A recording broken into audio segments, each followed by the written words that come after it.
Form enumeration form మీరు ఈసీఐ.net ECI net దాంట్లో వెతికితే కూడా మీ పేరు ఫామ్ అందరూ ఫిల్ చేసి ఇవ్వచ్చు.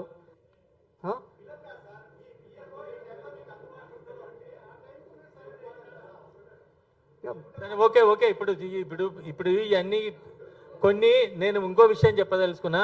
కొన్ని సుదర్శన్ రెడ్డి గారి పరిధిలో లేవు. ఇప్పుడు పోస్ట్ పోన్ అయినది ఆయన చేతిలో లేదు. తర్వాత రెండోది అనామలీస్ని ఏం చేయాలనేది సార్ చేతిలో లేదు. సార్ ఓన్లీ ఆర్గనైజ్ చేయాలని, అది ఎలక్షన్ కమిషన్ సెంట్రల్ నుంచి మొత్తం ఫోకస్. కాబట్టి ఇప్పుడు మనం ఏమైనా చేయదలుచుకుంటే రాష్ట్ర ప్రభుత్వము, ముఖ్యమంత్రి గారు, అదేవిధంగా రాజకీయ పార్టీలు వీళ్ళ మీద ఒత్తిడి తీసుకొచ్చి చేయాల్సిన అవసరం ఉంటుంది. అది ఇంపార్టెంట్, అంతకు మించి లేదు. ఫైనల్గా ఇంకోటి ఏంటంటే, ఒకటి మాత్రం అందరూ దృష్టిలో పెట్టుకోవాలి. సార్ ఏం చెప్పినా ఎన్ని చెప్పినా ఇది ఓటు హక్కు అనేది ప్రాథమికం కాబోతున్నది. దీంతోనే అన్ని ముడిపడి ఉంటాయి, సంక్షేమ పథకాలు అన్ని ముడిపడి ఉంటాయి. నేను అదే చెప్తున్నా. ఒకవేళ I may be wrong, I will apologise. కానీ అది 1 minute సార్, ఆయన చెప్పలేడు, ఆయన పరిధిలో లేదు, అది ఆయన పరిధిలో లేదు. ఆయన only 1 minute. No no no no లేదు సార్ మీరు వినండి, వినండి చెప్తే వింటావా విన్నావా?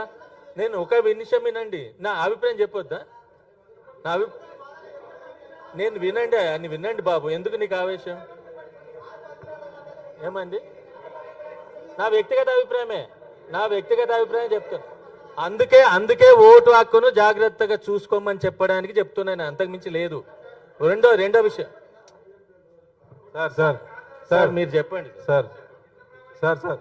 డ్రైవింగ్ లైసెన్స్ డ్రైవింగ్ చేయడానికి, ఓటర్ ఐడి కార్డు ఓటు వేయడానికి, దానికి సంబంధించే సార్ చెప్పగలుగుతారు. ఓటు వేయడానికి అంతే చెప్తే బెంగాల్లో ఏం జరిగిందో మీరు చూసారు సార్ కదా, చెప్పలేరు.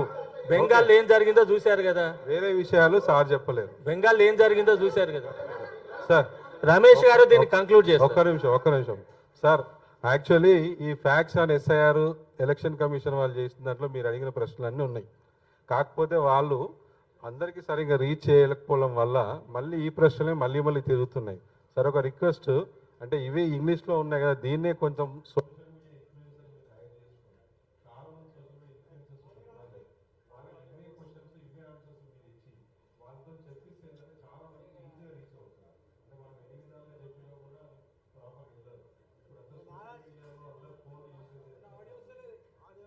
అదొకటి మీరు చూడండి. రెండోసారి ఇక్కడ అంటే చాలా news organisations, print media, electronic media సంబంధించిన వీడియో వస్తాను.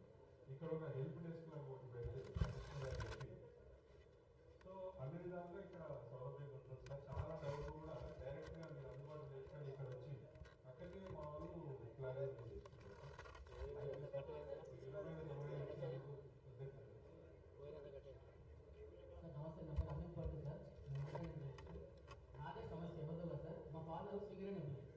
నా ఇంటి పేరు పట్టు, కానీ మా ఫాదర్ బాయిలో పని చేసినప్పుడు ఆయన ఇంటి పేరు మందగట్ట.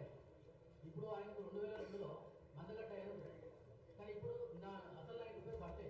అప్పుడు ఆయన అంటే మన మామూలు ఎవరో ఉద్యోగం పెట్టించిన ఆయన కాంగ్రెస్ పనిచేస్తూ రిటైర్ అయ్యాడు. 2020లో చనిపోయాడు.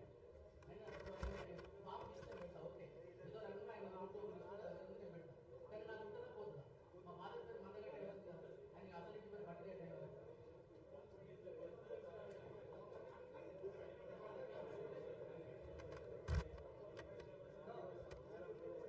నోటీస్ ఇచ్చినప్పుడు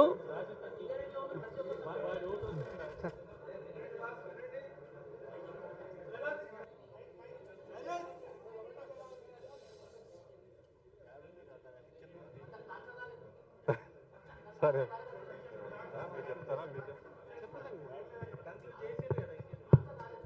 మీది డ్రాఫ్ట్లో వస్తుంది, అనామలిస్ కింద ఉంటుంది కాబట్టి మీకు నోటీస్ ఇస్తారు.